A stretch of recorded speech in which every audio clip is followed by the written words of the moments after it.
Hello guys, a very warm welcome to you all as a behalf of our entire team of अनुसंधान commerce coaching centre. मैं आप लोगों के सामने आ जा गई हूँ फिर से ईपीएस का ऑब्जेक्टिव क्वेश्चन लेकर। वीवे ऑब्जेक्टिव है ये आपका जो एग्जामिनेशन कल होने वाला है, उसके लिए बहुत ही इंपॉर्टेंट सारे क्वेश्चन है एंड सारे क्वेश्चन हिंदी एंड इंग्लिश दोनों लैंग्वेज में आपको मिल जाएंगे। बिकॉज सारे क्वेश्चन मैंने हिंदी में भी लिखे हैं और इंग्लिश में भी, और सबके आंसर आपको हिंदी में भी और इंग्लिश में भी दोनों लैंग्वेज में मिल जाएंगे। ठीक है, तो टाइम पास ना करते हुए स्टार्ट करते हैं क्वेश्चन फर्स्ट की तरफ। देखते हैं फर्स्ट क्या हमारा है। फर्स्ट देखिए आपको यहाँ पे। हाँ, एक और बात गाइस, जैसे मैंने बोला था बीएसटी का मैंने दिया था आपको वीवाई क्वेश्चन, उसमें जो सारे क्वेश्चन लड़ गए थे आपके एग्जामिनेशन में, तो सेम ईपीएस के भी लड़ेंगे, गारंटी हमारी है। ठीक है, चांसेस लड़ने के भैया। हम तो अपनी तरीके से फुल कोशिश करते हैं आप लोगों को वैसे क्वेश्चन देने के लिए जो कि आपके एग्जामिनेशन में सेम टू सेम आ जाए। जैसे बीएसटी में अच्छा गया, ईपीएस में भी अच्छा जाएगा, हमारी गारंटी है। ओके, और गाइस प्लीज़ प्लीज़ प्लीज़ इस वीडियो को लाइक कर दीजिएगा, जितना हो सके फ्रेंड्स को शेयर करें। बिकॉज कल एग्जामिनेशन है, आज वो पढ़ लेंगे तो उनका एग्जामिनेशन अच्छा ही जाएगा। ओके, मैं बता दूं आपको कि जैसे बीएसटी में या अकाउंट्स में, इंग्लिश, हिंदी में सब में 100 क्वेश्चन आते हैं, आपको मारने होते हैं 50 क्वेश्चन। ओके, बहुत सारे बच्चे पूछते हैं कि मैम क्या बिहार बोर्ड में सब्जेक्टिव भी आता है?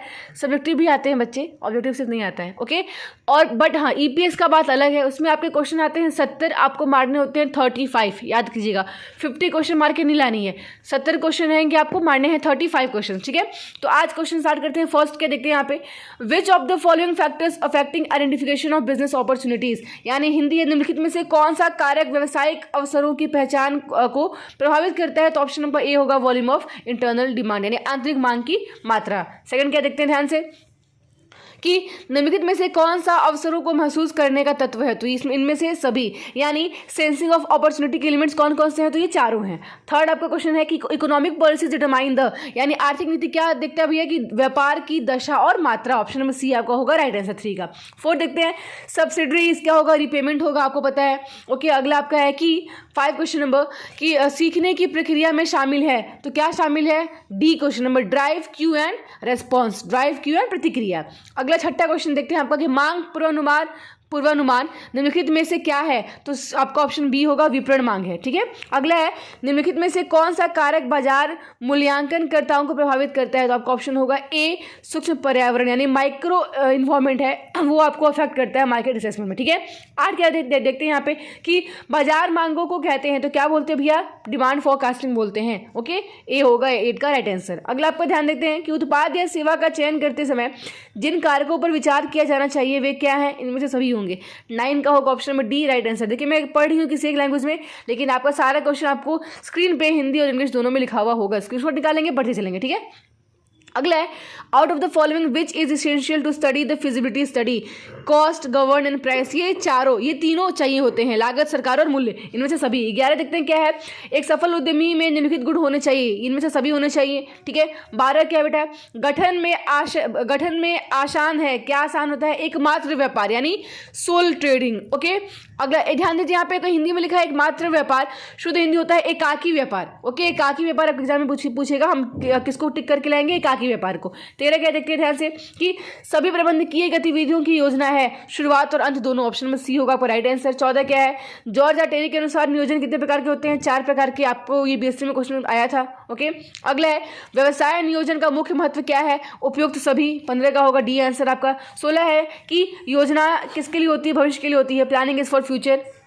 17 आपका है कि project identification deals with, option आपका 8 होगा, ए होगा, व्यवहार्य उत्पाद विचार, यानी परियोजना की पहचान संबंधित है, ऑप्शन नंबर ए से। अगला 18 क्या आपका कि आधुनिकीकरण में सुधार, तो आपका होगा पहला डी होगा 18 का राइट आंसर, कैपेसिटी। ओके, अब देखते हैं 19 क्या है, factors intensity oriented projects are, तो आपका होगा कैपिटल ओरिएंटेड और लेबर ओरिएंटेड, मैंने पढ़ाया हुआ है आपको पहले से ही, यानी आपका होगा option number D both A and B, A और बी दोनों, पूंजी उन्मुख और श्रम गहन। अगला आपको ध्यान देते हैं कि money spent on the preparation of project is, तो भैया क्या है? ये निवेश है, ऑप्शन नंबर ए होगा आपका इसका राइट आंसर। 21 क्या है, परियोजना रिपोर्ट सारांश है, इनमें से सभी का। 21 का ए होगा, 21 का डी होगा, सॉरी। ओके, 20 का ए होगा और 21 का क्या होगा?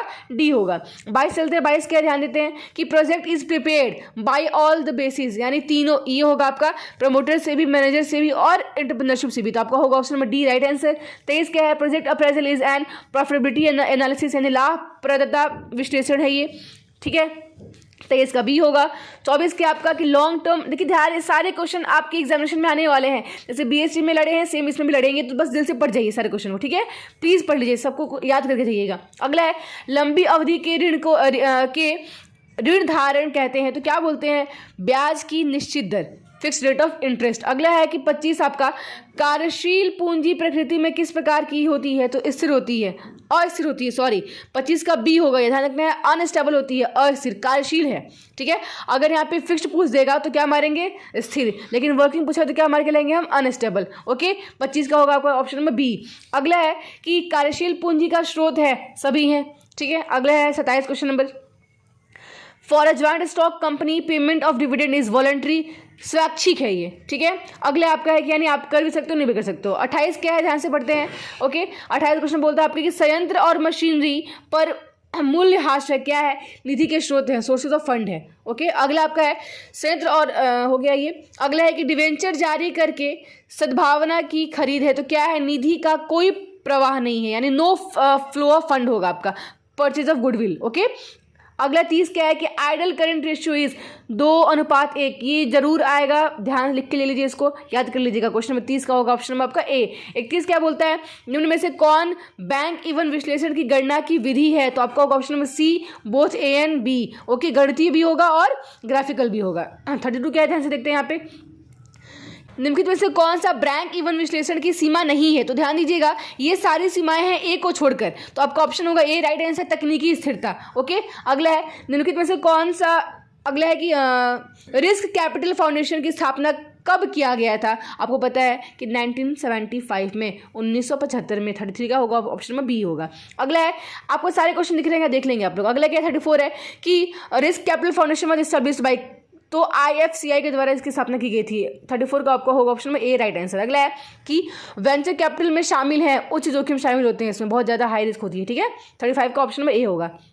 36 क्या है, भारत निवेश कोष द्वारा स्थापित किया गया था, तो क्या इसका आंसर होगा आपका ग्रीनलेस बैंक, ऑप्शन में बी होगा आपका इसका राइट आंसर। 37 क्या है कि प्रबंध है, कला और विज्ञान दोनों है, ऑप्शन में सी। मैनेजमेंट इज, कला विज्ञान और कला विज्ञान दोनों, ये आपको क्वेश्चन पूछ रहा है आपका, तो क्या मार्क लेंगे, ऑप्शन में सी, आर्ट एंड साइंस बोथ। अगला आपका कि निम्न में से गुणवत्ता की विधि कौन सी है, आप देखो ध्यान दो, दोनों विधि है, इंस्पेक्शन मेथड भी होते हैं और स्टैटिकल क्वालिटी सेंट्रल मेथड भी होते हैं, तो क्या मार्क लेंगे, ऑप्शन में सी, उपयुक्त ए और बी दोनों, ओके। अगला क्या आप ध्यान देखते हैं यहाँ पे कि अप्रत्यक्ष उत्पादन में निम्नलिखित चरण शामिल हैं, तो ये सारे चरण आते हैं, प्राइमरी, टर्शियरी, सेकेंडरी, प्राथमिक, द्वितीय और तृतीय और द्वितीय। अगला क्या ध्यान देते हैं कि उत्पाद निरीक्षण के महत्वपूर्ण पहलू क्या है, तो ये सभी हैं महत्वपूर्ण पहलू, चालू इसका आपका ऑप्शन होगा डी। अगला आपका है कि विपणन पर व्यय किया गया धन क्या है, निवेश है, इन्वेस्टमेंट कहते हैं, मनी स्पेंट और मार्केटिंग इज इन्वेस्टमेंट, 41 का डी होगा।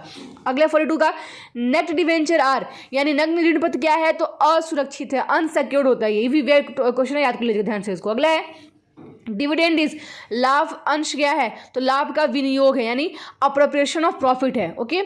अगला आपका है भारत में SFC act in India was pass in the year, तो 1951 में, यानी 1951 क्या बोलते हैं, 50-51 बोलते हैं ना, में इसको पास की गई थी, ठीक है, यानी 44 का ऑप्शन में डी होगा, 1951।